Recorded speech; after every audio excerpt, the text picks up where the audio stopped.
In 2000, we started this company called LDT Systems, and ultimately we ended up creating a system to match organ donors and organ recipients, and using the internet. Now, that had never been done before. A lot of people say, well, gee, the internet's been out there, but the way the whole structure of that industry is set up, they were based on paper and telephones to call medical information from the donor's bedside to the transplant centers, typically 35 centers per donor to try to place usually 3 or 4 organs. A very long process. We helped to automate that process with the internet and cut that time from 12 hours down to 2 hours per donor case.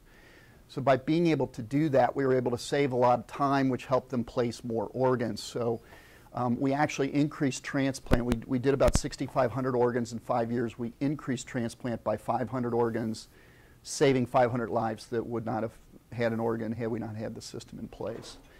So when we first launched the system in 2002, we wanted to have a way to sort of remember this. We wanted a commemorative object to remember everybody's hard work and this sort of groundbreaking work that we had done. So one of us is affiliated with, as brothers, was a major league trainer for years, so he came up with the idea to have a baseball. So we would have a baseball, we'd all sign our names on it, the development team, and then we would, for the very first organ that was placed, we wanted to have the recipient sign their name in what they call the sweet spot of the baseball, which is where all the pros sign it.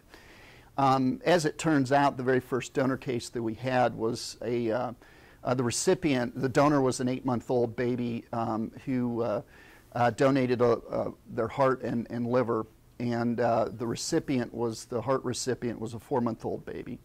So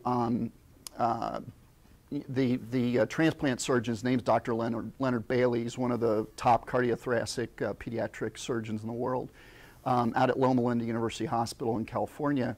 We were actually there and got to see the baby, but he came up with the idea. He said, well, why don't we just get a thumbprint of the first recipient? And we actually got to see the baby. He's about that long, had this little scar on his chest, you know, got a new heart. It was pretty amazing.